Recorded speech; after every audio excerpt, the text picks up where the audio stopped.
benefits of alternatives in our client portfolios is first and foremost diversification. Real estate, infrastructure, private equity, private credit. The diversification, the different drivers of returns is most important to building durable and resilient portfolios that will last over the long term. We think of the role of alternatives in a client's portfolio as number one, return enhancement relative to what otherwise might be available in the liquid markets. Number two, downside protection. And then the third is really income generation. So we think that a lot of alternatives, especially private credit and real assets, can provide better yields than what's available in fixed income. The allocations to alternatives have grown significantly because it has worked. Clients have benefited from the diversification and the returns from alternatives. And as they become more and more comfortable, they've increased their allocations. Over the last 20 years, investing in private markets has shown to outperform the public markets over that long period of time. The asset classes that are most in favor of alternatives with LPs today are private credit, infrastructure, and energy transition. Asset owners who are investing for the long term see infrastructure as a long-term asset class where they can invest over many years. That provides a hedge against inflation, as well as matching assets and liabilities with their own portfolio.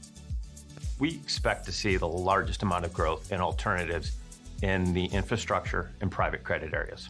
Investors really have a strong appetite for those two areas, and the reason for that is 2022 was a very difficult market in stocks and bonds, and what we saw from private credit and infrastructure is exactly what investors expected, and that was resiliency and diversification of their portfolios.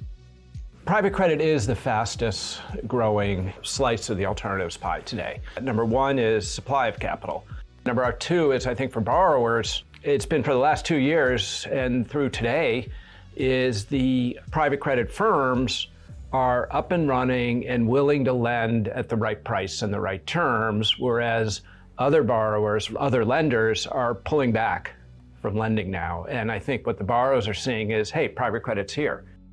We see over the next decade, the allocation to alternatives doubling for those who have a 10% allocation at a minimum. We see other allocations can reach 30, 40%.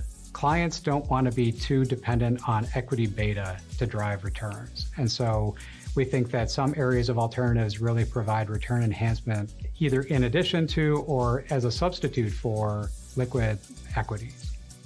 We do see institutional investors consolidating their lineup of managers. So there's a constant push and pull of consolidation and addition. One thing that we've seen in terms of as LPs and investors have become more experienced investing in private markets, oftentimes they start investing in co-investments alongside managers.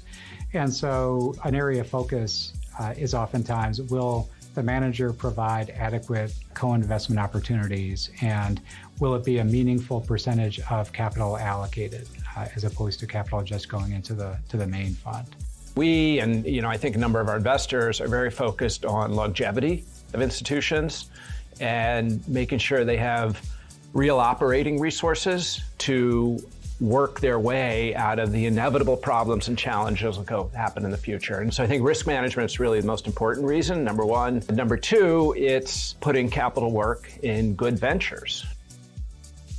What excites me about what we'll see coming from the alternative marketplace for institutional investors and for individual investors is the added diversification that it'll bring to portfolios. If you look at the stock and bond indices in the public markets, we are seeing greater concentration. So it is paramount importance to diversify portfolios.